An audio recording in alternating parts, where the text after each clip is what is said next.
What is going on, guys? It is Wrestlelamia here, back with some more news. Join us now as we look at the wildest news stories and rumors you need to know, including the real reason for WWE's releases revealed. WWE gave up on a release star, the Axe creative plans WWE had for another release star, WWE making huge cuts, are they facing major backlash, did LA Knight and Drew McIntyre have a legit fight on Smackdown, and much more. Be sure to subscribe and hit that notification bell for daily wrestling videos, and follow us on Facebook for exclusive lists. Also check out our new videos on Wrestlemania XL. Now let's see the intro and get straight into our first story.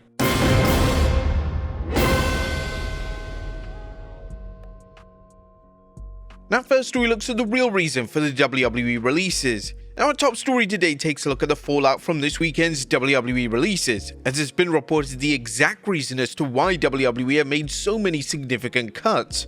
A Fightful Select have now reported that WWE is making room for a new batch of stars to debut on the main roster programming in 2025. WWE has had a history of releasing talent before talent shakeups. While main roster cuts are a part of WWE's business model, the timing is unusual to say the very least. From the names involved, hardly any of the names were used on television, so it wasn't like they were taking TV time away from other talent.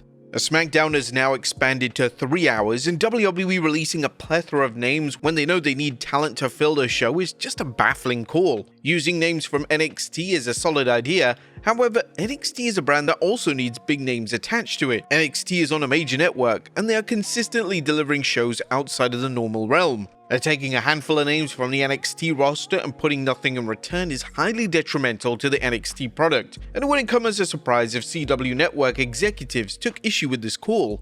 Next up, WWE gave up on a release star. Now, in relation to one of the key names that was released yesterday, that being Giovanni Vinci, Fightful Select are reporting that WWE were high on him initially, but when he re-debuted with his new character, the writing was on the wall.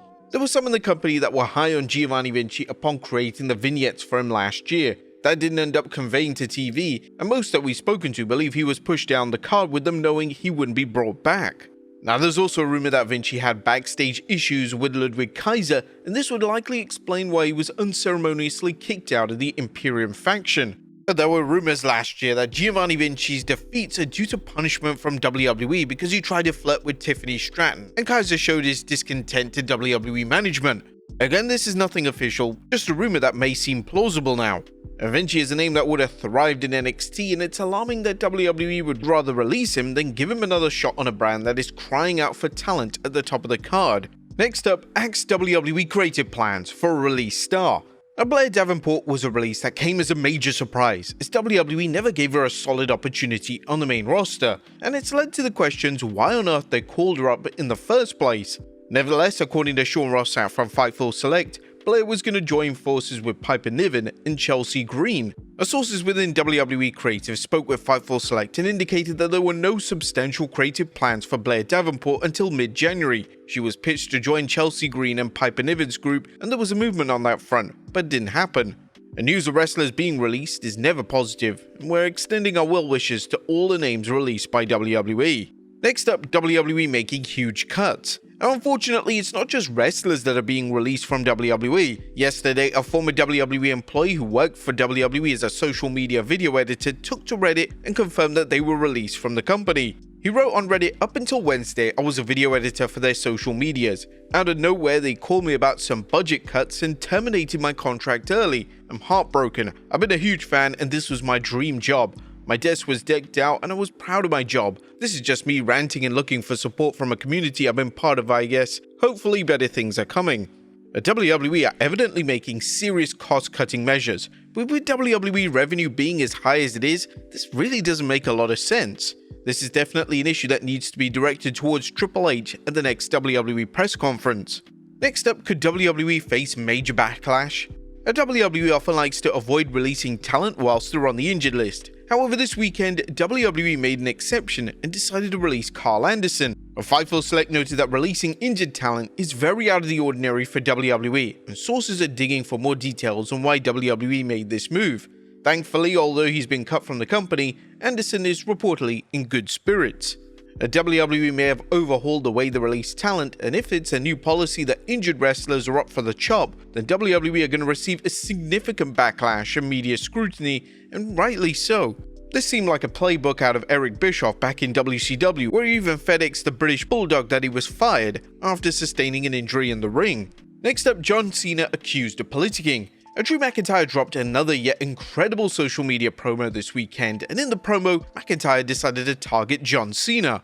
McIntyre took issue with the fact that Cena just declared himself for the Elimination Chamber, and even accused Cena of playing politics. All I ever needed was a fair chance, not to go out there, try to handle my business with one person, and then get jumped from behind by someone else. I've listened to all the politicking and backstage backstabbing on Raw. It's a minefield trying to tell the truth on your own. I'm not going to try to politic my way into the Elimination Chamber or use my stroke like John Cena. I'm going to do it the right way, the Drew way, work hard and beat up two of the top contenders in WWE. Whilst this is clearly McIntyre talking in character, it's been a talking point from fans that Cena just declared for the match and didn't have to earn his spot. This would be a compelling story and plot thread to pick up when Cena returns to television, and McIntyre could be the perfect person to target Cena for this specific reason. Maybe Cena could say being runner-up in the Royal Rumble is good enough, right? Next up, did LA Knight and Drew McIntyre have a legit fight on Smackdown?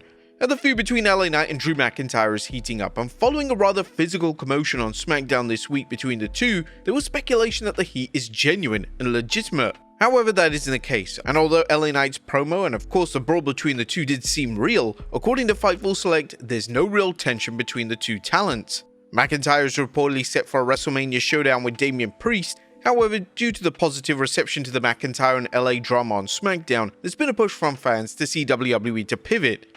WWE embracing the real-life elements of McIntyre vs LA Knight could be a great way to go, and there are endless ways WWE could take the feud as we head into WrestleMania 41. Next up, what's happening with the WWE Hall of Fame? Now, we already know that Triple H is headlining the 2025 Hall of Fame class, but it's unknown how WWE will format the event this year. It was reported last year that WWE could be shaking up the format, and according to PW Insider, WWE are still figuring it out. Nothing yet, we're told that they're figuring it out, with Paul Levesque going in. I could see them doing it as its own standalone event. Dead & Company are playing the Sphere that Thursday, so that rumor is not rooted in reality. Now, a lot of fans are hoping that WWE moves the show away from taking place following SmackDown, and WWE allows the event to breathe on its own by having its own unique night. Next up, where is Bo Dallas? Bo Dallas, aka Uncle Howdy, has been away from television for some time now, and it was rumored that he was injured. But in a new update this weekend, PW Insider have stated that Dallas was never planned to be at the Royal Rumble and he's off the road.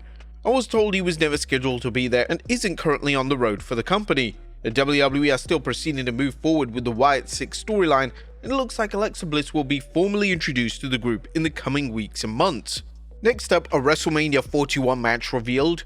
Now, before Kevin Owens turned on Sami Zayn, fans were under the impression that Owens vs Randy Orton would be one of the featured matches for WrestleMania 41. However, it now looks like WWE will be delivering Owens vs Zayn on the grand stage, according to the latest edition of the Wrestling Observer Radio.